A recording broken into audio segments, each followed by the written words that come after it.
It's a hot afternoon high in the Idaho wilderness. You and your friends have spent the day hiking, and now it's time to fly out. The plane rumbles down the remote airstrip and lifts into the air. But within seconds, it's clear there's something wrong. The plane isn't gaining altitude.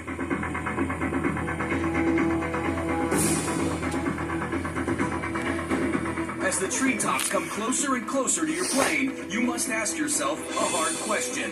What can you do to save yourself? After a hot day of hiking in the Idaho wilderness, you and your friends can finally relax. Your resort is just a quick plane ride away.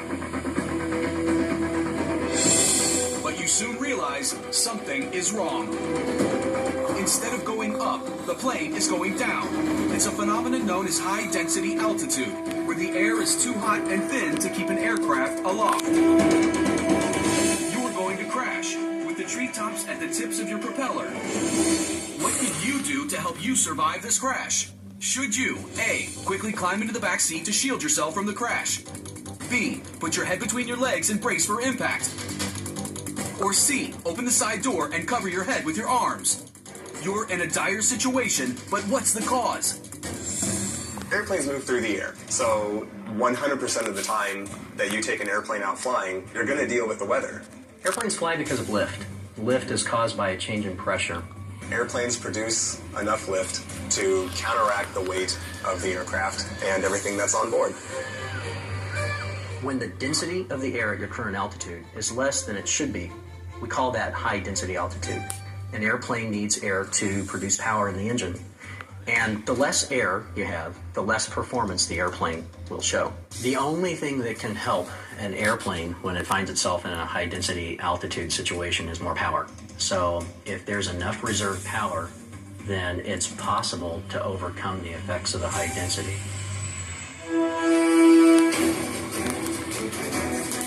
Unfortunately, the thin air is disastrous for your packed plane. The propeller doesn't take as big a bite out of the air because the air is thinner.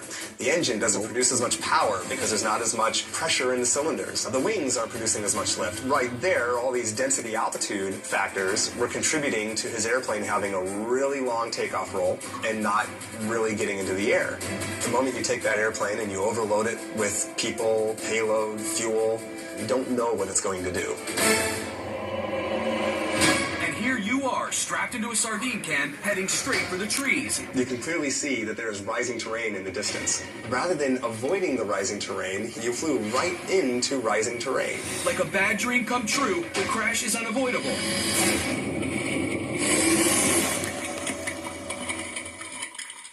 In a small airplane, you're typically going to be traveling 40 to 60 miles per hour just prior to a crash. Moving at 40 miles an hour, a 160-pound person that comes to a dead stop is going to feel over 4.5 tons of pressure on their body. But incredibly, it is survivable if you know what to do. So do you know what you do to live through a small plane crash? If you go with C, open the door and cover your head, you stand a greater chance of walking out alive. In any crash, you want to open the doors and then re-lock them. Now, that doesn't mean that you're locking the door closed. It means that you're opening the door and then resetting the locks so that they actually protrude outside of the door frame. And what's going to happen is, even if during the moment of impact those doors close against the door frame, they're not actually going to latch, and that will prevent you from being stuck inside the airplane. When an airplane crashes, the fuselage is going to buckle. And when it does, it can jam a door closed. Immediately after an accident, you want to get out of the airplane. Buckle up and cover your face and head.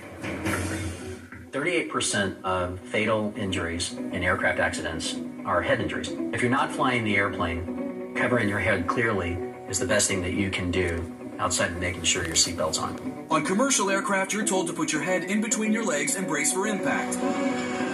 Why not in a small plane? In a small airplane, you really don't have enough room to put your head between your legs. If you're sitting in the front of the airplane, there's a control stick right in front of you. If you have a shoulder harness, use it. Put it on, make sure it's tight, and stay in an upright position. If you can, put something soft in front of your face, like a folded up jacket or a pillow, whatever you can find, because in the moment of impact, you're still going to go forward a little bit, and you want to cushion your face as best you can. So wouldn't you be safer in the back seat? It's just better to stay put. Crawling over the seats and unbuckling yourself is a really bad idea. Now you've made it unsafe for everybody else in the airplane.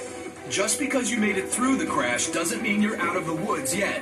When an airplane crashes, you certainly want to get out of the airplane as soon as possible. The airplane can catch on fire. If it's in the water, then you don't want to be trapped in the airplane as it goes down. On land, there's a potential for fire, and you want to get out there too. By opening the door prior to impact, you ensure that you can get out of the airplane.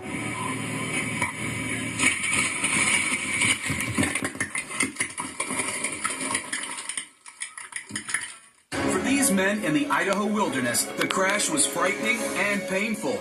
Fortunately, all 4 of them were able to climb out of the wreckage alive. Though the pilot broke his jaw, the other 3 escaped with only minor injuries. If you face a small plane disaster, remember, open the doors for quick escape upon landing. Protect your head with your arms or something to cushion the blow. Stay buckled in and don't climb into the back seat.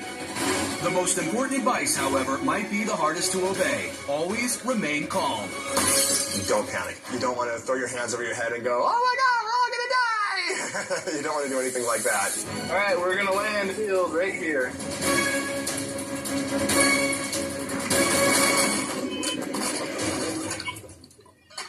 Related general aviation accidents in the United States? Crosswinds, tailwinds, gusts, and other wind hazards are responsible for the most weather-related accidents. Low visibility due to fog and clouds comes in second, while lightning causes an average of less than 1 accident per year.